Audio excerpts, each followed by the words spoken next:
To use split screen on your Samsung Galaxy A37, all you need to do is simply start by opening an app and then open it up in multi-view.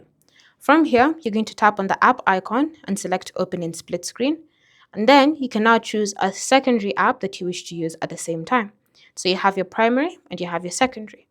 You'll also notice a handle that you can use. So whenever you long press on it and drag, you can increase or decrease the size of the windows for each specific app.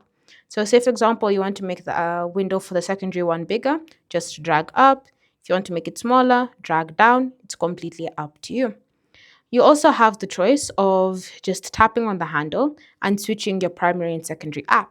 This simply means that now whenever you go to change the app that's currently being opened in split screen, it will change for that secondary app. So just tap on that blue line, open up the apps page, and then select another app that you wish to open. Once you do that, you can see it's successfully opened in split screen. To close the split screen, you just need to drag the handle all the way down or all the way up, depending on which app you wish to continue using, and you'll have successfully exited split screen on your Galaxy A37. Thanks for watching.